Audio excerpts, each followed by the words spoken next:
दूसरा दिन और सवाल वही भी, आखिर नायब तहसीलदार नरेंद्र शहू ने सुसाइड क्यों किया।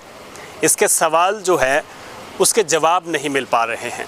लोकल पड़ताल करने का प्रयास किया गया, उनके ऑफिसेज में पड़ताल करने का प्रयास किया गया, इसके अलावा पुलिस और अन्य तंत्र से भी पड़ताल करने के प्रयास किए गए, लेकिन अभी तक ये सवाल ही है, इसका जवाब किसी के पास नहीं है।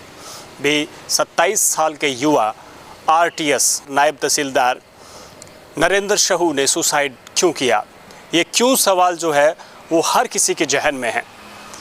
भादरा से लेकर तमाम उनके जो डाबड़ी गांव है तारानगर में, उन गांव के ग्रामीणों को भी ये पता नहीं लग पा रहा है भी उनके गांव का लाल जो तहसीलदार की पोस्ट पे था, नायब तहसीलदार की पोस्ट पे था, वो आखिर सुसाइड क्यों कर गया। उसका परिवार शोक में है। उसके परिवार ने वो दुख झेला है जो उन्होंने कभी नहीं सोचा था। उनका बेटा जब नायब तहसीलदार बनकर घर से निकला था तो बड़ी खुशियाँ मनाई गई थी और एक बड़ा हजूम उनके साथ था और लोगों ने जगह जगह स्वागत किए थे। नरेंद्र शहू 27 साल के थे और 27 साल जो उन्होंने अपनी ज़िंदगी के जिए, उन सवालों पर अब जो है उनके जीवन पर जो कहीं ना कहीं एक उनकी मौत के बाद सवाल खड़ा हो चुका है। मौत में सवाल आज वही है भी, आखिर नरेंद्र शहू जैसे 27 साल के एक युवा नायब तहसीलदार ने सुसाइड क्यों कर लिया। कहानी जैसा कि हमने कल आपको बताया भी, सुबह 6 बजे वो अपने एक चुनाव जो शाखा है उसमें तारादत्त नाम के व्यक्ति को, जो वहाँ पे कार्मिक है, डेपोट है, हालांकि वो टीचर है, उसको फ़ोन किया जाता है।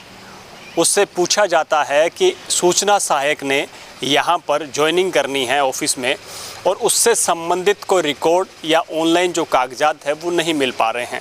दोनों के बीच में कुछ देर चर्चा होती है। चर्चा होने के बाद फ़ोन कट हो जाता है। कट होने के बाद तारादत्त हमेशा की तरह नहा धोकर, या कह सकते हैं भी ऑफिस के टाइम में आना होता है, लेकिन सुबह सुबह फ़ोन गया तो उनके बीच में चर्चा हुई। उसके बाद दोनों का फ़ोन कटने के बाद दोनों के बीच में किसी तरीके की बात नहीं हुई।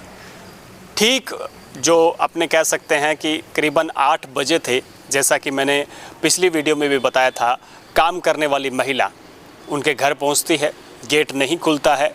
उसके बाद जो वो पास ही में है चालक था उसको बुलाया जाता है और गेट खोलने का प्रयास किया जाता है, लेकिन गेट खोलने में दोनों नाकामयाब रहते हैं।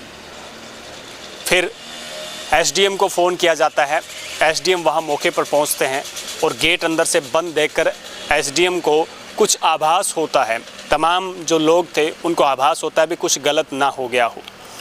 तो उसके बाद जो है पुलिस को बुलाया जाता है। पुलिस मौके पर आती है, गेट को तोड़ा जाता है। गेट तोड़ने के बाद जो मंजर देखा वो वाकई हैरान कर देने वाला था। एक 27 साल के युवा नायब तहसीलदार का शव जो है अपने ही कमरे में, जो सरकारी आवास के कमरे में गाटर बनी होती है लोहे की, उसके कुंडे में जो उसने गले में फंदा लगाकर उसने सुसाइड कर लिया और उसकी जो शव था वो लटका हुआ मिला। ये देखकर सब कोई हैरान थे, लेकिन सबके मन में एक ही सवाल था कि आखिर ऐसा क्या हुआ जो ठीक एक दिन पहले शुक्रवार को, उससे पहले गुरुवार को और उससे पहले बुधवार को तमाम कर्मचारियों से, अपने जो ऑफिस के कर्मचारी हैं उनसे वो अपने फाइलों से संबंधित या तमाम काम करवा रहे थे, लेकिन उनके दिमाग में या उनके जीवन में क्या चल रहा था, इसको लेकर उन्होंने किसी भी प्रकार के किसी भी कर्मचारी से बात नहीं की। उनके अभी भी सवाल यही है भी आखिर ऐसा क्या हुआ जिसकी वजह से नायब तहसीलदार को इतना बड़ा डिसीजन लेना पड़ा। अपने जीवन का जो अहम, हर व्यक्ति का, एक यूथ का, मैं भी एक युवा हूँ, तो हर युवा का एक सपना होता है कि वो एक सरकारी नौकरी प्राप्त करे, और उनके पास तो नौकरी भी थी, वो मौके पे पदस्थापित भी थे और पिछले 1 साल से हनुमानगढ़ ज़िले के भादरा में नायब तहसीलदार का पद भी संभाल रहे थे। उनके सामने अपना बहुत बड़ा भविष्य पड़ा था। बहुत सारे प्रमोशन होने थे, एसडीएम भी बनने थे, तहसीलदार भी बनने थे, इसके अलावा हो सकता है वो एडीएम तक चले जाते, लेकिन उन्होंने इस मार्ग को छोड़ते हुए सीधा सुसाइड की तरफ सोचा। उनके दिमाग में, उनके जीवन में लग तो ऐसा रहा है बहुत कुछ चल रहा था, उसकी वजह से उन्हें ये एक अहम और एक बड़ा जो कदम उठाना पड़ा, जो कहीं ना कहीं उनके परिवार के लिए और उनके साथियों के लिए जो बैचमेट है, उनके कई बैचमेटों से हमने बात करने का प्रयास किया। सभी ने एक ही बात बताई भी नरेंद्र शहू एक शानदार व्यक्ति थे, हमेशा हंसमुख रहते थे, हमेशा हर किसी से बात करना या हंसते हुए रहना या बिंदास रहना उनकी एक हॉबी थी, एक जीवन शैली थी। लेकिन एक ऐसा व्यक्ति जो हमेशा बिंदास रहता था, वो व्यक्ति सुसाइड कर ले, ये बात गले से नहीं उतर रही है।